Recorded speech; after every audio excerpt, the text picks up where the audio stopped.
दोस्तों, मैं आज आपको आईएएस गोविंद जायसवाल की कहानी के बारे में कुछ बताना चाहता हूँ। दोस्तों, आज क्या नहीं है आपके पास?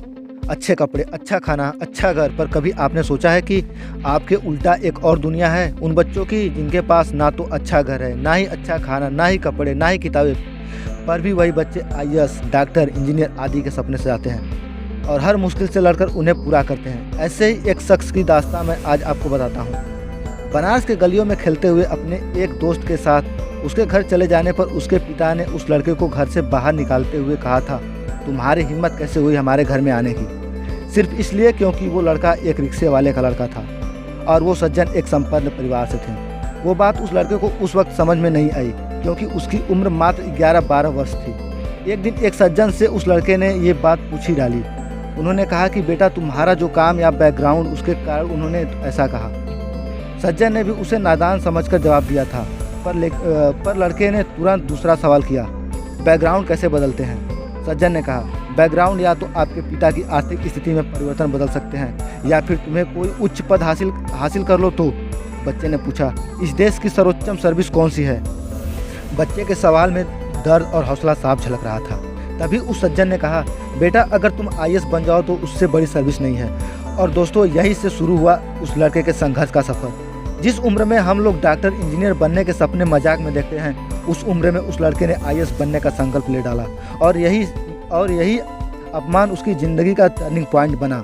वो रिक्शे वाले का लड़का था गोविंद जायसवाल, जिन्होंने हिंदी माध्यम में सर्वोच्च अंक प्राप्त किए थे, वो भी प्रथम प्रयास में। गोविंद जी की ज़िंदगी में मुश्किलें कम नहीं आईं। उन्हें केवल एक जोड़ी कपड़े मिलते थे, वो भी होली में। एक जोड़ी कपड़े में पूरा साल, सोचो कैसे।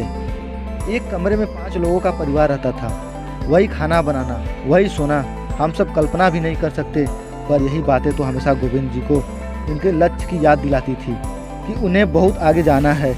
गोविंद जी की बड़ी दीदी ममता जी जब पढ़ाई के लिए स्कूल जाती तो लोग ताना देते थे कि तुम्हें तो दूसरे के घर में बर्तन धोना चाहिए, जिससे 2 पैसे कमा लो, पढ़ लिख कर क्या करोगी? गोविंद जी से कहते थे कि कितने बड़े बनोगे, तुम 2 रिक्शा ज़्यादा खरीद लोगे, खुद से भी चलाओगे और दूसरों से भी चलवाओगे। ये बातें गोविंद जी को अंदर से हमेशा जख्म देती थी, पर वो कर भी क्या सकते थे? या तो उनसे लड़े या फिर उसी ऊर्जा को अपने लक्ष्य पर लगा दें। गोविंद जी की पढ़ाई खत्म हुई, अब उन्हें दिल्ली जाना था और संघर्ष अभी भी उसी तरह था। पिताजी ने उनके खर्चे के लिए अपनी एक पुरानी ज़मीन बेच दी ताकि उनका बेटा ठीक से तैयारी कर सके। दिल्ली पहुंचकर भी गोविंद की मुश्किलें कम नहीं हुई। एक बार तो गोविंद जी खाने के पैसे चुकाकर केवल 150 रुपये ही बचा पाए थे। उन पैसे से संभव नहीं था कि वो दोनों टाइम के चाय भी पी सकें। अब पिताजी के पास भी कुछ नहीं था। आप खुद सोचिए, 150 रुपये में आप कैसे चला सकते हैं, वो भी दिल्ली जैसे शहर में। गोविंद जी ने अपना खाना आधा कर दिया, चाय भी पीनी बंद कर दी। कम खाने की वजह से बहुत बीमारियां हुई, वह बहुत कमज़ोर हो गए, पर सिर्फ शारीरिक रूप से, हौसले से तो वो ज़्यादा मजबूर होता जा रहा था। मुख्य परीक्षा उत्तीर्ण होने के बाद अब इंटरव्यू के लिए अच्छे ड्रेस और जूते चाहिए थे। उन्हीं दिनों उनकी दीदी गर्भवती थी और उन्हें चेकअप करवाना था, पर उन पैसों से उन्होंने गोविंद के इंटरव्यू की ड्रेस का इंतजाम करवा दिया। सबने कहा आपको खतरा हो सकता है अगर इलाज नहीं हुआ तो। उन्होंने कहा 14 मई को रिजल्ट आ जाएगा, तभी करा लूँगी। उनके इस विश्वास को गोविंद कभी नहीं तोड़ना चाहता था। उनकी दूसरी दीदी जो परिवार वालों से लड़कर उन्हें सपोर्ट करती थी, बहुत सारी उम्मीदें थी अपने भाई से। उन उम्मीदों को गोविंद कभी तोड़ना नहीं चाहते थे। रिजल्ट आने से पहले उनके पिताजी की तबीयत बहुत ख़राब हो गई, पर उनका बेहतर इलाज कराने की क्षमता अब नहीं थी क्योंकि सब कुछ गोविंद की पढ़ाई में पहले ही लगाया जा चुका था। आज भी पिताजी की बातें याद करके उनकी आंखों में आंसू आ जाते हैं। जब उन्होंने अपने रिक्शे बेचते हुए कहा था, सबके पास 2-3 लाख होते हैं, तो क्या हमारे पास 2-3 रिक्शे हैं? वो भी तुम्हारे ही तो हैं, उन्हें ही बेच देते हैं। आज अगर गोविंद सफल न हुए होते तो जाने कितनी ज़िंदगियां खत्म हो गई होती। आज उन्हीं गलियों को लोग उनसे बात करना चाहते हैं, उनके ऊपर गर्व करते हैं, जिन्होंने एक दिन गोविंद को उन्हीं गलियों में खेलने से मना कर दिया था।